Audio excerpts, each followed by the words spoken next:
Okay, I think there are quite a few people on now, Weslin. Do you think we should get started? Yes, Sam, let's get started. Okay, so thank you everyone who's on the call now, and I'm sure some more will be joining. My name is Sam. I head the analytics and security practice at Positka, and I will of course hand over to my colleague Weslin shortly. He'll be taking the actual session on machine learning. But before we head there, I thought I'll maybe take a minute or two to give some context or background as to why we thought it might be useful to have this session. Of course, given all the people on the call, we would love to hear from you also about why you are coming in. But we had some hypothesis about why this might be useful. And I think primarily there are two things, especially in the time of the pandemic now globally. We think that everyone's trying to get more value from everything, right? And essentially, I think if you talk about IT systems, there are basically two levers of value. One is that you want to get more value from the product that you already have. Second is you want to get value from the data that you are generating. Data and analytics has been there for a long time. So again, if you look at value from product, value from data, we are very strong Splunk proponents as a Splunk as a platform, and that's where what we realize is that we are seeing a couple of interesting things out in the market when we talk to customers globally. There are two very different kinds of discussions where machine learning is playing in. One example I will give you, and again, this might resonate with some of you, is that Splunk is seen as as a very good class-leading security platform. So it is used by security teams already. It's been used for over a decade as a security platform. What we are seeing happening is that the security teams who are using Splunk, they are bringing in machine learning specialists from outside of security. And the mandate of the machine learning specialists is, look, I have all this data that's coming in from firewall, from servers, from my web proxy and all. It's all IT data. Why don't you, as a machine learning specialist, as a data scientist, why don't you try and do something with this data? And why don't you give me some more insight from a security perspective? So again, Splunk does not really position itself as that kind of a tool, but that is one use case that is very quickly emerging. We are seeing many customers who are having these kinds of discussions. Now, another facet or another dimension is, if you look at traditional retailers, right, e-tailers, retailers, if you look at technology startups, you're almost always going to have a product team. The product team's mandate is, look, I want to see which customers are using my platforms, my products, what products am I selling, which are the fast moving products, how do I engage with customers, how do I look at my customer life cycle. So typically in most of these organizations, you will have a separate product analytics team. They'll be using things like R, SAS, Tableau, and they'll be focusing on trying to derive value, trying to predict the movement of stock, all of those things. Interestingly, again, something like Splunk, it has a lot of the same data. It's got your application data. It's got, again, your inventory information. It can do a lot of things. And more the product analytics teams, they are looking at something like Splunk, where you have data already and trying to figure out, okay, can I sort of do a lot of the work I was trying to do on R and SAS? Can I do it on Splunk instead? Because the data is there. If I want to work on R and SAS, I need to develop my algorithms. I need to get a data lake. In the case of Splunk, for example, I have the data lake. The data is there. So why can't I use it? So that's the other use case, for example, that's coming up. So given all of these shifts that we are seeing, we thought it will be useful to share some of what we have seen, and also, I guess, educate the audience we have today about how Splunk is actually being used by such organizations, how it enables you to bring out some of those use cases. And of course, towards the end of the session, I'd be happy to engage in a more detailed discussion around some of what I just mentioned. But I guess this is more of a precursor, more of a context setting exercise about why we thought the discussion today might be useful for you all. So with that, I'll hand it over to Weslin without further ado. Weslin, over to you.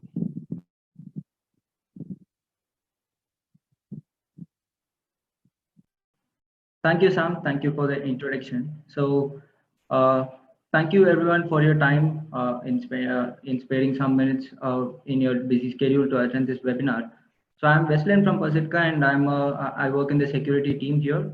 So for today's session, I will be happy to talk few interesting things about machine learning with Splunk. So initially, I launched a poll today with this group to see how many of you are aware of Splunk or how many of you are new to Splunk. So surprisingly, I could see almost 80% of the people are existing Splunk customers or they know about Splunk. So that's a good sign. So we'll get started with the webinar. So this is the agenda that's planned for today. So I'll be walking you through the overview of machine learning. How does the machine learning process takes place? And how are we going to do that with Splunk? So we have an inbuilt app in Splunk for machine learning. So we'll walk you through that toolkit. And then we'll have a live demo of how this whole machine learning process happens in Splunk with some use cases. And towards the end of the session, we'll also have a Q&A session. So if anyone has any doubts, you can always type it in the chat and I'll take it in the end of the session. So with that, so let's begin with an overview of machine learning. So machine learning as a process. So we have a lot of data coming in our day-to-day environments. So we have server data, we have IoT data, we have other cloud data and so on. So what are we going to do with this data? So right now we see customers getting insights out of their existing data. So they create reports, alerts, and so on based on their existing data. But is that really that's enough to do with your data? So we can always predict what's going to happen in the future with your existing data. So that's where machine learning comes into the place. So machine learning is a kind of set of algorithms or statistics that you use on your existing data or your mathematical data, and you predict the future, what's going to happen in the future. So with that as the background or brief about machine learning, let's see the life cycle of a data of some data that undergoes from the beginning to the end. So starting with the first phase or the data collection, this is a very important process. So to begin with any machine learning process, you need data. So data, the more you have the data, the more you get out of it. So first, it's very important to collect your data. So your data can come from anywhere. It can come from your AWS cloud servers, or it can come from your on-premise data centers, or it can come from your even IoT manufacturing industries. So the first step is to collect all these data. So you have to collect that and store it in a data repository. It can be in the form of raw data, unstructured payment data, and so on.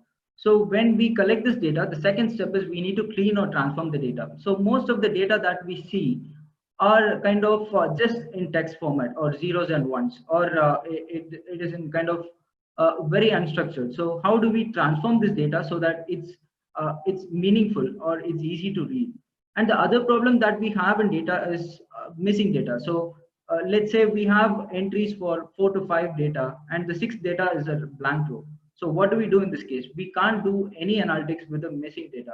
So how do we match those missing values? That's the second phase. So we need to clean or transform your data in such a way that machine can understand your what you're going to do with that data. The third phase would be visualizing or exploring your data. So once you have cleaned and transformed your data, we can apply some kind of charts. So in Excel, a very simple example is in Excel. So we have charts like bar chart, time chart, graphs, etc. So with your data, you're going to see how does it look like in a visual format. So that's the third phase what we do. And once all these is done, this is what we do with your past data. So you're collecting data for, let's say, 2 years, 3 years data, and you're cleaning it and you're seeing what's in a graph format. Finally, you apply an algorithm. So algorithms are basically mathematical statistic functions. So these functions will port it into our data and see how does it perform in the future. So some algorithms I would say are linear regression. If it is a binary data, we would apply logistic regression. If it is a cluster data, we would apply some clustering functions. So different types of algorithms we apply on the data. So it's up to us to choose what algorithm do I want to choose for what data. So if it is a numeric data, we'll have to apply certain set of algorithms. If it is a text kind of data, we'll apply certain algorithms and so on. So that is the fourth phase. So once we have seen all these phases, we have to test it, whether my data is performing properly or not, or whether my model is performing properly.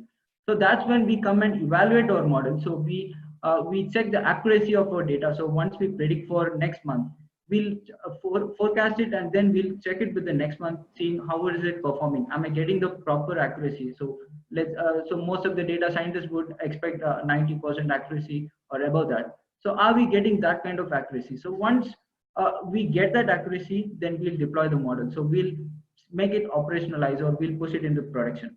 So this is the whole process of machine learning. And how do we do this within Splunk? So typically what people do in their own organization, or as a freelancer or as a data scientist, what they do is they collect data using Excel or CSV files, then they transform it using some Excel functions or R or Python or SAS. Then they apply their algorithms, they type it in Python, they type it in R, and they then deploy it. So it's a very complex process, or very tedious and manual process, which they do in their day-to-day life. So before talking too much, I'll just show an example. How does it happen in Splunk? So one example was that one of our customer, they were facing a frequent server outage in their data center. So there were too many frequent server outages. So to predict the outlier in this data center, what they did was they collected all their possible data into their Splunk, and they applied an algorithm for standard deviation. So using standard deviation, they were able to find the outliers in their server time. So they were also able to set a trigger, so that whenever they detect an outlier is going to happen, the server team will get an alert that your server is going to face an outage. So in Splunk, this is how it looks like, detecting an outlier. So here in the enter the search bar, this is where we specify where is my data, and we apply the transformation and so on. What field do I want to analyze from that data, or where do I want to detect the outliers? That is where I give it here. And what algorithm do I want, and what parameters do I want to specify? Everything I can give it directly through the UI. It's just click a few buttons, and you click detect outliers, and you get the outliers out in one screen. So it's a fairly simple process, which you can do it in few clicks. And these are some of the reports that you get out of your outlier detection. So this is just a simple example I wanted to show in the beginning of the session itself. Well, sorry to disturb you in between. So this is within an application of Splunk, or the previous slide?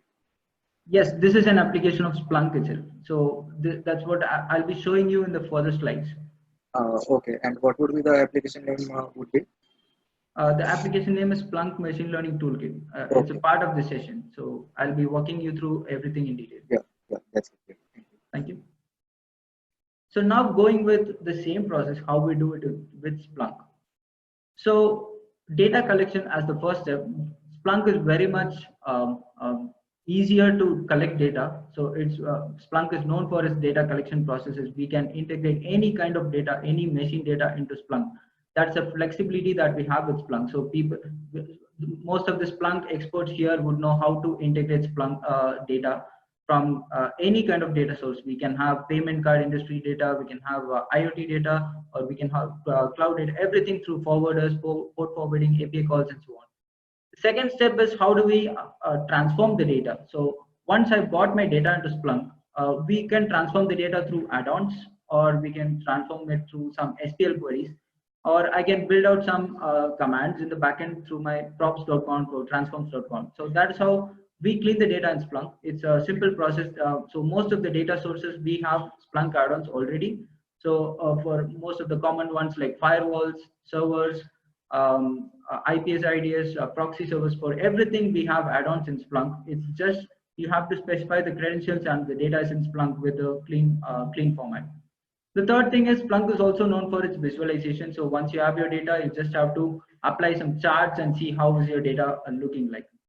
Finally comes the machine learning part, where I was telling about algorithms and so on. So Splunk has an inbuilt app called Splunk Machine Learning Toolkit. It's a free app available on Splunk base. So you can download it for free of cost.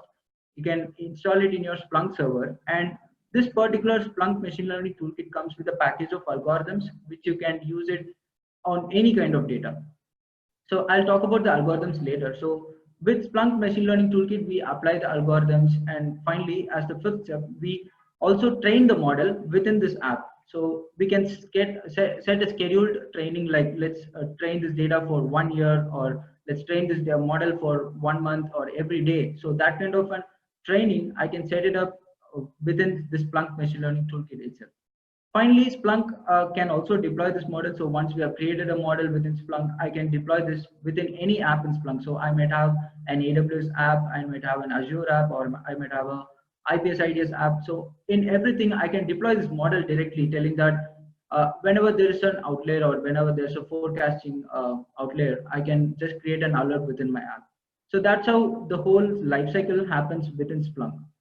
So now I was talking more about machine learning toolkit. So let's deep dive into how machine learning toolkit looks like. So before going into machine learning toolkit as an app, I want to highlight some capabilities that it has. So machine learning toolkit comes with a package of 43 algorithms in the latest version. So most of these algorithms are commonly available in the industry. So anyone with a machine learning or data science background will have used these all 40 algorithms in their day-to-day life. So these algorithms are packaged under different categories like classification, regression, anomaly detection, forecasting, time series forecasting, and so on. So every category we have algorithms in Splunk. And the other capability is that if someone wants to write their own algorithm, they can write it always in Python and have it in the backend of the server. The other thing is we have an integration with GitHub. So if someone wants an algorithm to be fetched from GitHub, that algorithm also we can pull it into Splunk through this app. So as I was telling, these are the categories of algorithms that we have within Splunk. So we have anomaly detection, classifiers, pre-processing algorithms, time series, regressors, everything within Splunk. So it's very easy for a data scientist or a machine learning expert to perform his activities rather than writing a Python code in the backend. So I'll also show another example of one of our customers. So this particular customer had app data. So they had how many customers, how many of their employees are using what kind of apps. So apps were like VPN, HR, CRM, and so on. So what is my cluster that most of the people are using, or what kind of apps are most of the people using? So for that, this particular customer, they collected all their data into Splunk in a CSV format, and they applied the spectral clustering algorithm, which also comes in with the MLTK app. So this is how again the UI looks like. So we can apply a pre-processing method. So the customer was using standard scalar method for pre-processing. They selected the fields which they wanted to analyze, and finally they were able to do a clustering using the spectral clustering algorithm. So this is how the end result looks like. So this we need not write any complex Python or SAS or R algorithms to finally end at this result. It's just a click of few buttons, and you can see, I can see there are 3 clusters right here, and my employees are scattered all over these customers or these clusters. So I can always go back and change these number of centroids or the fields that I want to change in the UI itself. That's a flexibility that Splunk MLTK gives us. With this example, these are all the algorithms that are available right now. So you can see, so I see here most of these people, most of the participants here are from machine learning background. So most of you might have come across all these algorithms in your day-to-day life. So I just have one more poll to see how many of you are aware of machine learning concepts, and is this something kind of interesting to you? So you can take the poll if time permits.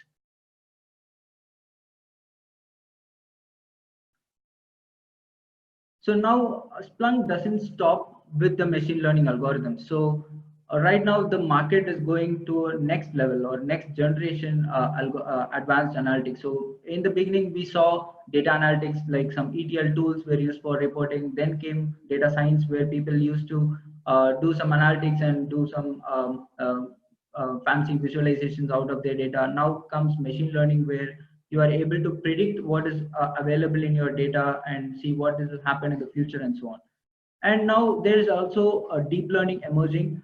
We have Splunk also provides you a framework for deep learning. So we have an app called Deep Learning Toolkit. So with this app, we can use the frameworks like PyTorch, TensorFlow, and so on. So it uses your CPU and GPU to do some kind of image recognition, audio recognition, and so on. So you can write, again, you can write a Python code in Jupyter directly from the Splunk UI. So this is just a heads up that Splunk also provides you deep learning frameworks. So for who are interested. So this is not a part of this webinar. Just I just wanted to highlight this in this discussion.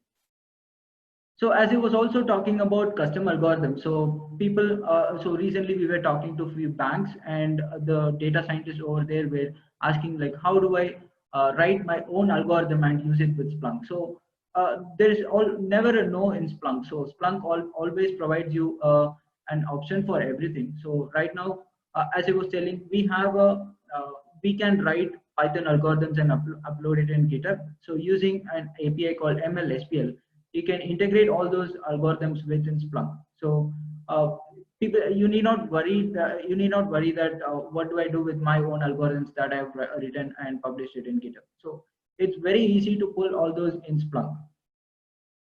And so now I've been talking for quite a long time. I'll just pause here and I'll ask if someone has any questions before going into the demo.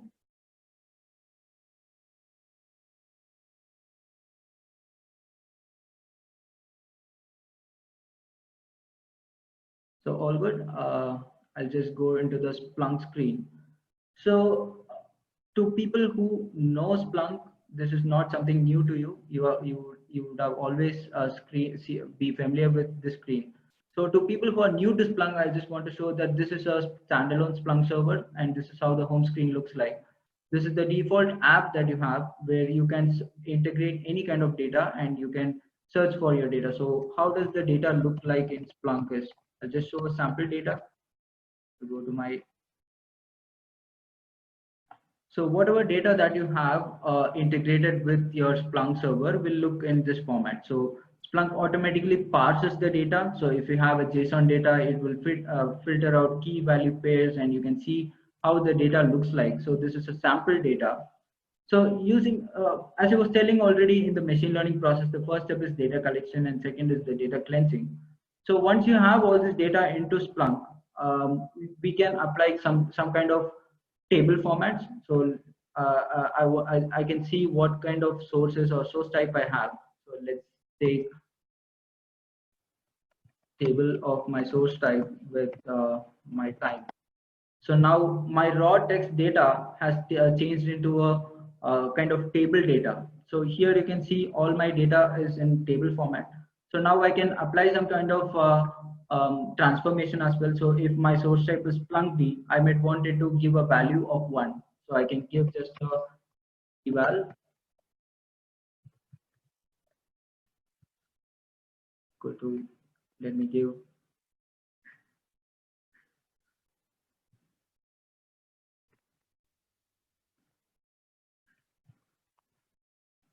So if I give Splunk D,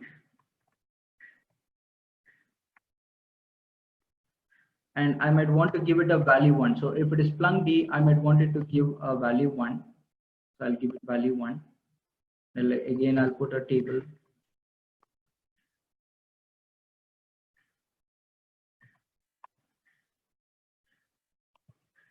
So now you can see what all my Splunk D source type is given a value 1. So if I have a, now if I want to give ML-SPL3 as value 2, I can again give it here.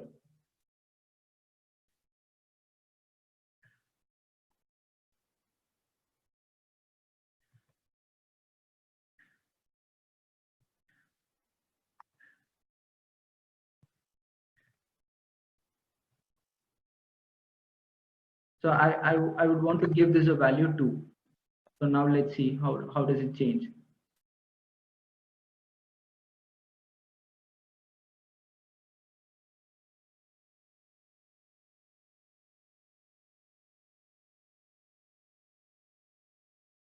So here we can see the value has been given 2.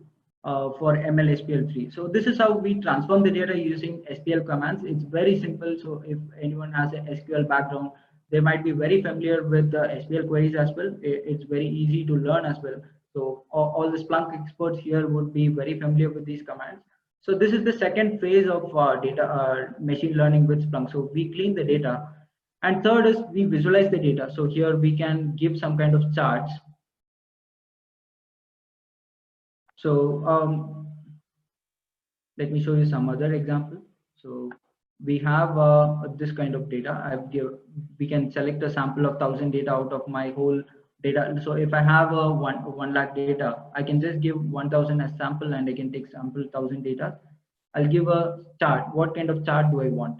So I'll give a scatter chart, or I'll give some other kind of chart here. So this is a demo server. So we don't have fancy visualizations right now. So this kind of visualization we can achieve in maximum of 3 clicks in Splunk. So I can filter out these charts in whatever format I want. I can change the colors. I can change the type of chart I have. I can give some legends across these data and so on. So this is the third phase of Splunk, and I can always save this as a report or a dashboard panel whenever I want to come and see how does my data look like in the historical data. So now comes Splunk Machine Learning Toolkit. So Splunk Machine Learning Toolkit is a separate app, as I was telling. So we just have to download it and install it in the Splunk server. So I have installed the Splunk Machine Learning Toolkit app. So I'll just go into this app. So we have few examples which Splunk already comes packaged with. So we have examples for different industries. We have for IT, security, business analytics, IoT, health, finance, and so on. So these are some of the out-of-the-box examples that Splunk comes with, which I'll show you as a demo. And we can here we can also go and select our own algorithms. We can select our own data that we want to do as a machine learning process.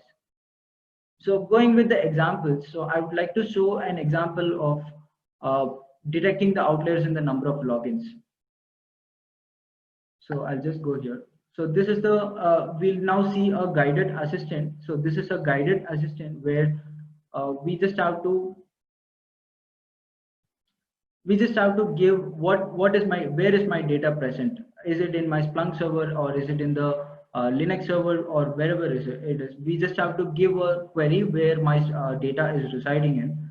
So this is a query that I have. So I have my data, the login data in my in a CSV format. So I've uploaded that into the server, and I'm using some SPL commands to transform the data. So right from, I'll show you the raw data. This is how my raw data looks like. So I have the timestamp and the number of logins for each time. So now I'll want to apply some kind of statistics on top of this data. So I want to see what is my residual value, what is my prediction, and so on for each of these data. So it's a very large data set, I believe. So now I'll just apply this kind of eval statement or SPL command. So on applying this particular command, you can see that statistics is applied on this data. So I get this is the logins that was there already. So now I'm giving a lower quartile, I'm doing a prediction, and I'm seeing what is the residual and so on. So with this particular data, so anyone with a machine learning background right here, again, you would be familiar with all these fields like lower 95, upper 95, what is the prediction and residual and so on. So we get all these just with these queries. So people would do normally with Python. So here I'm doing with Splunk itself.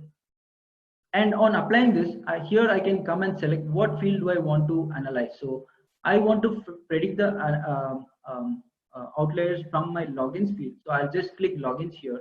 And what is the threshold method that I want to apply here? So I'll give mean absolute deviation. And what are the parameters that I would like to specify? So I'll specify everything here, and just I'll click detect outliers. So you can see the magic right now. So Splunk automatically computes everything, and you can see the pattern in your data. So all these are weekdays. So Monday, Tuesday, Wednesday, Thursday, Friday, and you can see that people have been doing logins on a standard pattern. But on some days, there is no login. So these are Saturdays and Sundays. And on some days, there has been a spike in the login. So these are something called as outliers. So this is how we detect the outliers using Splunk machine learning toolkit. So now if I want to use a different algorithm and see what is my accuracy, I can give maybe standard deviation, and I can see how does my outlier look like with this particular algorithm. So with this algorithm, I'm not able to get any outliers. So I can give this particular algorithm and I can give a different multiplier. I'll give 12, and I'll again give direct outliers. So now there will be different values. So I got 9 outliers. So we got to play around with this and finally achieve at a value so that it makes sense and the model starts training. So we also get some other reports like what is the outlier count over time. So on this particular data, I've got 5 outliers. On this particular data, I've got 3 outliers and so on. What is the distribution among these and how did it calculate as an outlier? So everything we get it in Splunk itself. And now the other thing is I can schedule an alert. So I can tell that this particular alert has to run every day, and I can give a title like login outliers. So this query will run in the backend, and based on that, I can set up run every week or run every hour or run every day. And based on the alerts, if the alert is greater than 0, I might want to trigger an action. Like let me say I want to add an alert in Splunk itself, or I want to run a script in the backend, or I want to send an email to my server team or the analytics team telling that there has been an alert triggered by the machine learning system. So this is the beauty of the machine learning toolkit, which you get using the UI itself. So we also have other examples. So we have clustering examples, we have time series forecasting examples. So maybe I can show you time series forecasting as well. So we can forecast the internet traffic if we have the past network data. So this is another example which I have set up. So this is the CSV data that we have for internet traffic, this sample data. And with this, we are applying a Splunk query, SPL query to transform the data. So using that, I'm using the algorithm called Kalman filter algorithm. And what filters do I want to, what fields do I want to predict? So using a combination of all these algorithms, pre-processing steps and so on, finally I'm able to forecast what is my future internet traffic. So till now, till 18 July, we have the data. So from this, Splunk is starting to predict what will be my maximum traffic as well as minimum traffic. And finally, I'm also getting some values like R square. So it's completely statistics based. And again, I can also schedule an alert for all these kind of things. So these are some of the examples that we have it in the Splunk machine learning toolkit. And I would also like to show you some other examples. So this is the experiment screen. We have it in Splunk MLTK. So we have different categories where we can perform analytics. So if I want to do a smart prediction or smart outlier direction, I can just create a new experiment. So sample experiment, I'll just create it. So here I just have to enter my search query. I just have to select what fields do I want to analyze, and as I was showing you already. And if there is a model training happening in the backend, that will be shown in the experiment history. So I have created a model already. So these are some of the models that we have. So we can see how is my model performing every day.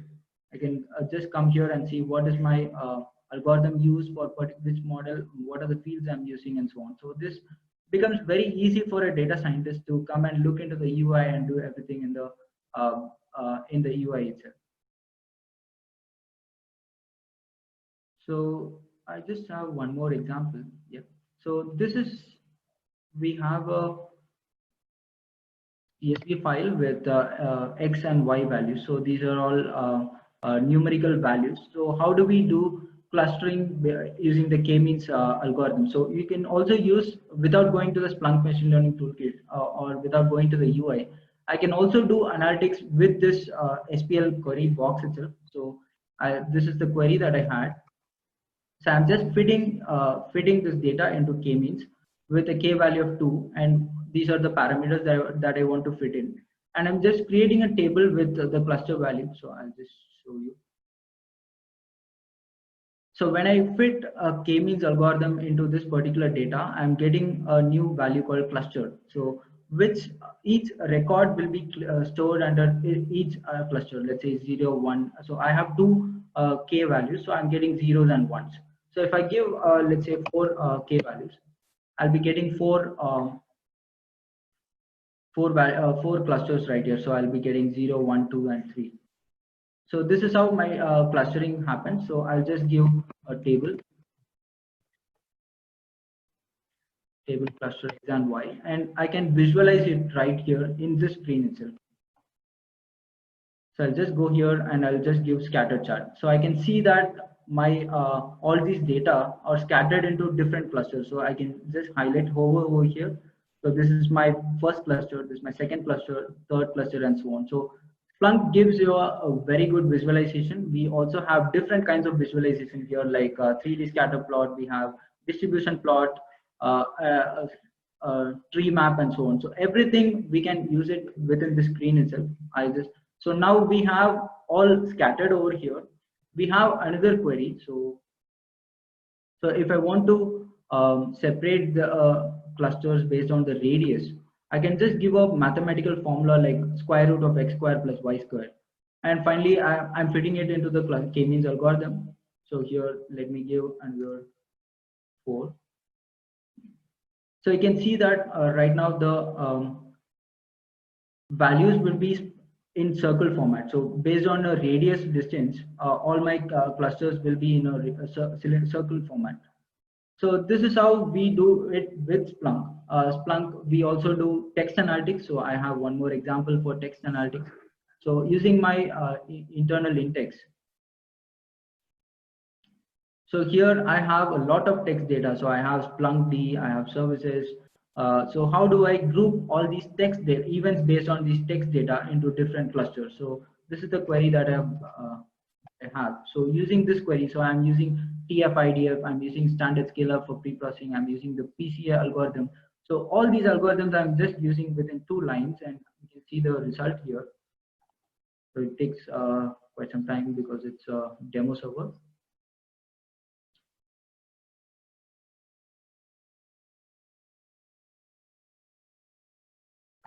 So we have we got 2 new fields in the form of PC1, PC2, and so on. So the visualization, I can see that right now I got Splunk D in this particular cluster. I'm getting Splunk UI access in this cluster, ML-SPL in this cluster, and so on. So it's very easy to do all these algorithms in Splunk, I would say, if you have the data already in Splunk.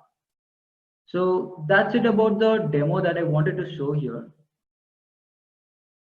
I think we got some queries. So for the queries, I'll shoot it out in the end of the session. I'll walk you through all your queries and answers in the end. So before that, we'll just close the slides also. So now we have seen how does it work in Splunk. So we have collected the data, we have pre-processed the data, we have cleaned the data, we have applied some algorithms and everything in Splunk. So why do we want to use Splunk for machine learning toolkit? So here the point I would like to address is that if you have been using Splunk already for data collection, or if you have all your data in Splunk, then it's a very good option to start installing this machine learning toolkit and perform analytics on top of that.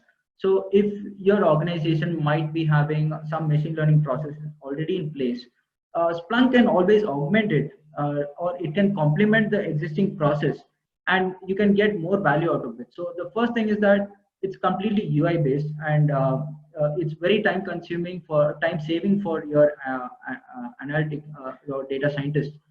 The second thing is that Splunk already has all these algorithms, so you need not write all these in Python or SAS or R. The other thing is that Splunk also has this deep learning frameworks and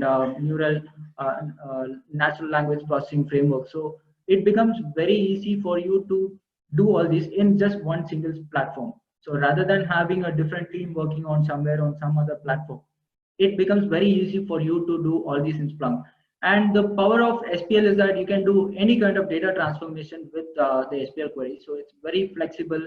You can do any kind of transformation within your Splunk itself. So there's one more thing called model training. So as I was showing you all these demo, so once we create a model, it's very important to train your data. So Splunk takes care of your model training. So you can just schedule a model training for, let's say, 1 month or 1 year. And at the end of 1 month and 1 year, you can come and see what is my accuracy that my model has been training. So that's the advantage that you get with Splunk as a machine learning toolkit app. So now we have seen how the machine learning process takes place.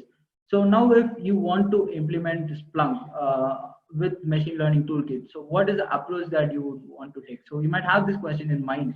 So that's why I have the slide here. So for any customer or organization, what we recommend is first we collect the data and we plan what do we want to achieve out of your data. So first we set up proactive use cases. So it's kind of reports, alerts, charts, and so on. So KPIs and metrics, everything that you get out of your previous data. So those are called proactive use cases. So it typically takes them some time to for the customer or organization to be stable on their existing deployment. So once you have implemented all these use cases, that then we come and tell you what you need to do for your predictive use cases. So now you might have been getting data for quite some time, let's say 6 months or 1 year, and what do you make out of it for the future? So that's when we come in and suggest what we need to do for predictive use cases. So we suggest what are the use cases that you can derive out of your data and be implemented with the best algorithms that you can choose for your data. So we do have some use cases here. So use cases, these are some sample use cases we did in the past. So keeping in mind the audience here from different industry verticals, I have listed down some use cases here. So for let's say there's a product team who is doing some business analytics. So for them, the machine learning would make sense if they want to forecast their future sales, or how is my customer spending, what is the pattern in my delivery time. So those kind of analytics we suggest for the product teams. So if there is an engineering team who is focused on servers, data storage, backups, tools, and so on, for them we suggest use cases based on their particular domain. So how do you predict the server outage? How do you predict the downtime in your servers? What is the storage that you can forecast for the next month? How much backup do you need for the next month? So those kind of use cases we suggest for the engineering team. And for development team, let's say there's a banking customer who's doing some kind of development activities within their payment system.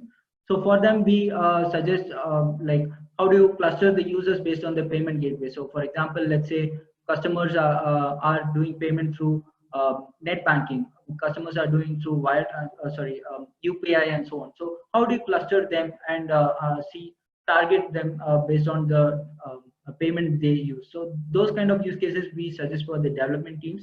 And when it comes for security, for cloud security, we have suggested these use cases like how do you detect the abnormal usage in cloud storage. So for example, if we have some 100 S3 buckets created for 1 month and it is continuing for 6 months, it's a normal pattern. But all of a sudden, if there are 500 cloud servers, cloud buckets created in the 6th month, it's absolutely an outlier. So that is where we suggest machine learning toolkit to be implemented.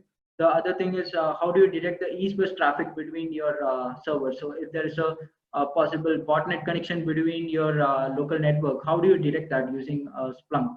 So that's where we come in and suggest these use cases for our customers.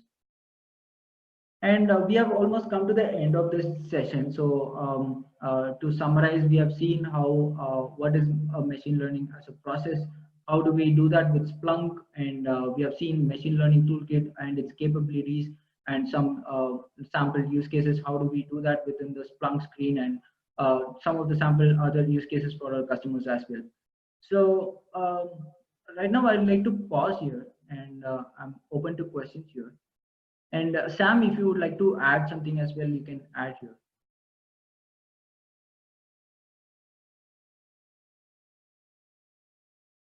So answering to your question, so Elsin Albert, you have asked pre-processing means. So pre-processing is a particular module which is available within the Splunk machine learning toolkit itself. You can do the pre-processing for certain algorithms, not for all the 40 algorithms. You can do for certain algorithms like um, um, standard scalar and others also. So deciding on the threshold for the algorithm, it's a very good question from a data science perspective. So these deciding on the threshold is again based on the SPL queries. So it's I don't think there's an automated way in Splunk to decide the threshold algorithm threshold, but you can always do some basic SPL queries and see which threshold is good for my data. So answering to Anirudh, does Splunk suggest which algorithm can be used on which data? Yes. So we have different types of data coming in. So we have numeric data, which is linear in format. We have yes or no kind of data. We have clusters. So these kind of data, we can Splunk suggest the algorithms that we need to use. So is Splunk and Splunk ML toolkit or open source or free software, or license needs to be purchased by organization? So Hitesh Dev, Splunk is not open source. So we have a community version where you can ingest 500 MB per day data. So Splunk is a paid version. So you have to purchase license based on the data volume you're going to ingest. But Splunk ML toolkit is completely free. So once you have purchased Splunk, or once you have your community edition, you can always install Splunk ML toolkit as a free app. But if you, the algorithms and choosing the algorithms, choosing the parameters and so on, for that you need some kind of data science expert with you to play around with it and get good insight out of it. Thank you. So Sam, would you like to add something here? Yeah, thanks for that, Weslin, and thank you everyone for the questions. I hope this was a useful session. So again, I think for those who are already using Splunk and for those who are new to Splunk, I think the interesting thing about Splunk is that it's essentially a Swiss Army knife. If I think about it, it broadly has two use cases. One is IT operations, second is security. It's also used. It can be used quite a bit for application monitoring also. So traditionally, what has been happening is that if someone purchases something like Splunk for security, it's a hardcore SIEM platform, for example. You restrict yourself to the SIEM function. If someone purchases or invests in Splunk for, say, IT operations, you do server monitoring, you do network monitoring, and so on. And if someone's doing, say, application logs, then you focus on the application logs.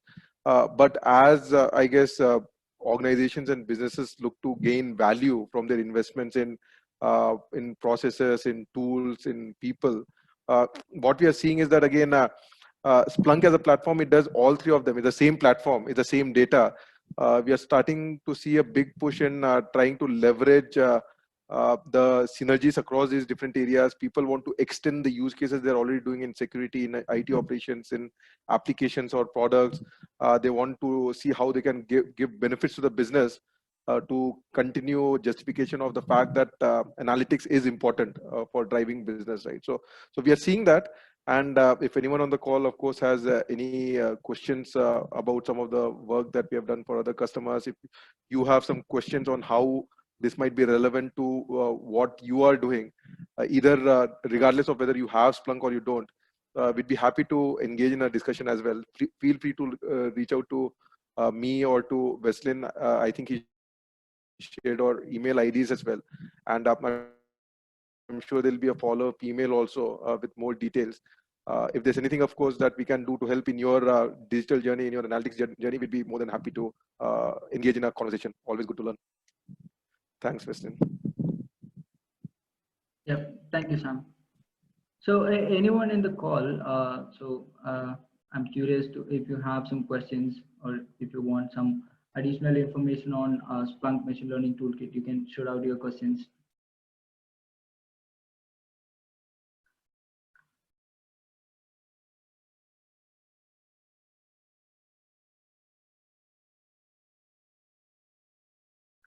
So all good. I think we have come to the end of the session. So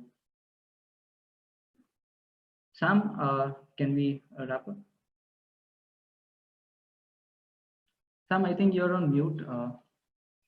Thank you. One of the problems in the Zoom world. So thank you everyone for joining. Do have a good weekend. Stay safe, and we will send you, I think, follow-up details with information about the session, so that you have it for reference. Thank you so much. Take care. Thank you.